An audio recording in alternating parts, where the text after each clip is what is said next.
Bonjour, je suis le docteur Valérie Forluc, néphrologue au Centre d'hémodialyse de Provence à Aubagne, avec une activité en hémodialyse et de consultation. Aujourd'hui, je vais vous parler des bases de la maladie rénale chronique. La maladie rénale chronique, c'est un véritable enjeu de santé publique avec un coût de 4 milliards d'euros annuels. 10% des Français souffrent de maladie rénale chronique et l'ignorent puisque c'est une maladie qui est silencieuse. Et ainsi, on a 30% des patients qui arrivent au stade de suppléance, donc hémodialyse ou dialyse péritonéale, et qui n'ont jamais vu un néphrologue de leur vie, donc près d'un tiers. C'est pour cela que la HAS a publié en juillet 2021 un parcours de soins de la maladie rénale chronique, et ce guide a été mis à jour en septembre 2023. Les objectifs de ce guide sont d'améliorer le dépistage de la maladie rénale chronique, d'améliorer sa prise en charge et de ralentir sa progression pour arriver le plus tard possible au stade de suppléance. Et enfin, un autre volet de ce parcours est d'assurer la sécurité médicamenteuse des patients qui souffrent de maladies rénales chroniques. Certains paramètres sont à connaître qui permettent de calculer un score composite de sévérité de la maladie rénale chronique pour pouvoir adapter sa prise en charge. Tout d'abord, le débit de filtration glomérulaire ou DFG. Ce DFG, il est directement corrélé au nombre de néphrons fonctionnels, c'est-à-dire le néphron est l'unité fonctionnelle du rein. Le DFG, il peut être soit mesuré à partir de calcul de la clairance de traceurs exogènes, c'est-à-dire injectés dans le sang. On peut injecter un traceur radiopharmaceutique lors d'une scintigraphie rénale, par exemple le technetium, lors d'une scintigraphie au DTPA. C'est la méthode de référence pour estimer la fonction rénale, comme par exemple avant un don de rein du vivant. Et la clairance, elle est alors estimée en millilitres par minute. Plus simplement, pour la pratique quotidienne, le DFG peut être estimé ou en tout cas approché à partir de formules qui utilisent la concentration plasmatique de substances endogènes qui sont éliminées seulement par filtration glomérulaire. Il y a deux principaux marqueurs que sont la créatinine et dans une moindre mesure maintenant la cystatine C. La HAS, dans son parcours de soins, recommande l'estimation du débit de filtration glomérulaire par la formule CKD-EPI avec un dosage de la créatinine par méthode enzymatique qui est plus spécifique que la méthode colorimétrique. L'intérêt de cette méthode de dosage est important dans les situations où la créatinine est basse, c'est-à-dire les situations pédiatriques ou les patients hyperfiltrants comme les diabétiques ou les obèses, ou alors des patients avec une masse musculaire faible.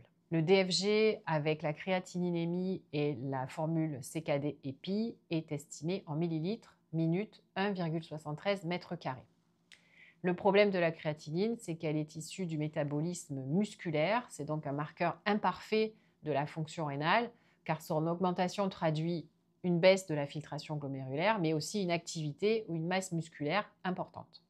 C'est pour ça que d'autres marqueurs ont été étudiés et celui qui a été retenu est la cystatine C, car elle est produite par l'ensemble des cellules de l'organisme, mais elle est indépendante de l'âge et de la masse musculaire et elle est librement filtrée au niveau glomérulaire.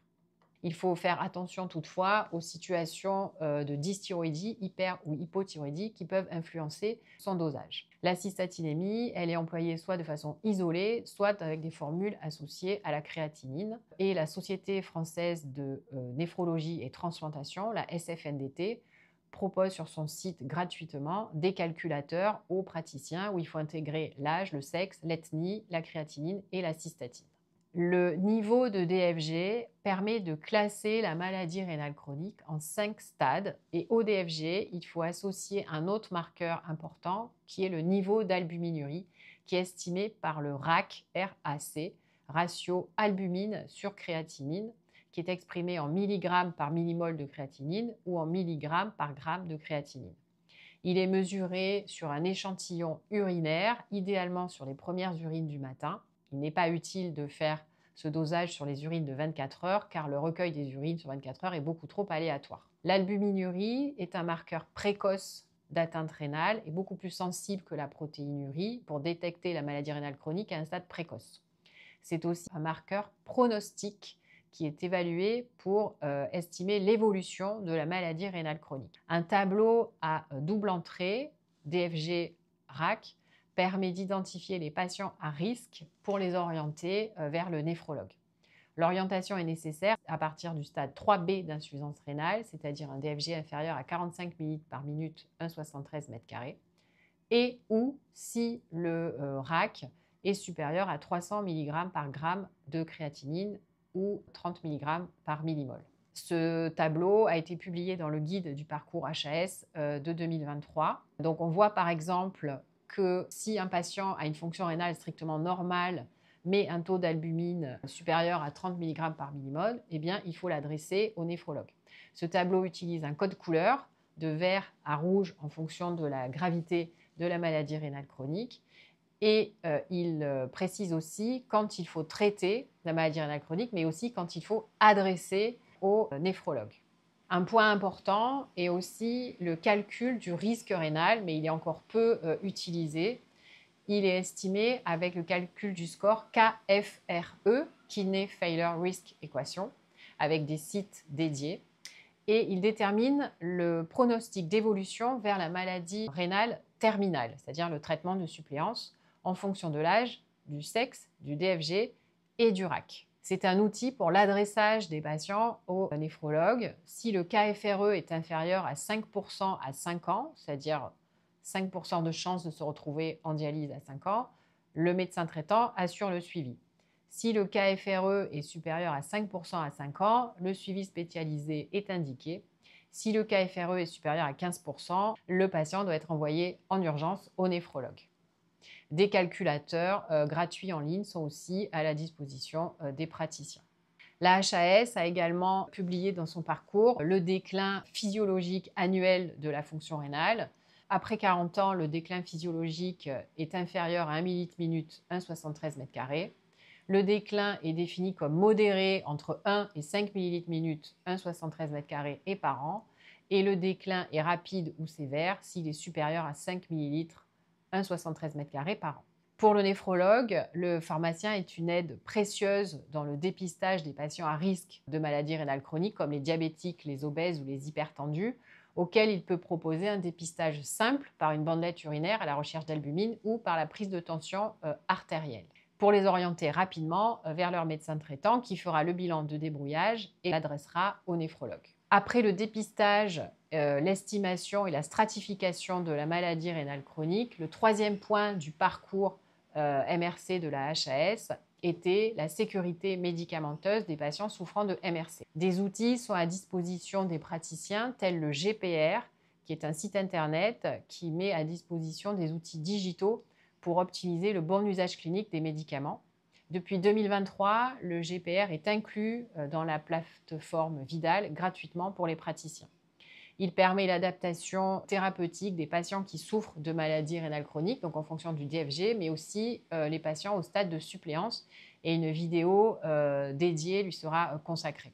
Idéalement, dans un souci d'optimisation de la prise en charge des patients qui souffrent de MRC, le DFG devrait être intégré dans les ordonnances médicamenteuses. Un souci de traçabilité reste à faire par les praticiens qui pourront être aidés par les développeurs de logiciels métiers. Le pharmacien a un rôle prépondérant dans cette troisième étape du parcours de la MRC qui concerne la sécurité médicamenteuse grâce au bilan partagé de médication qu'il propose aux patients les plus vulnérables, c'est-à-dire les patients âgés et les patients polymédiqués. Le but est de limiter la survenue d'insuffisance rénale aiguë et de surdosage médicamenteux chez ces patients. Dans le cadre du parcours de soins HAS, la synthèse de cette analyse est disponible dans l'espace santé du patient pour le médecin traitant et les spécialistes.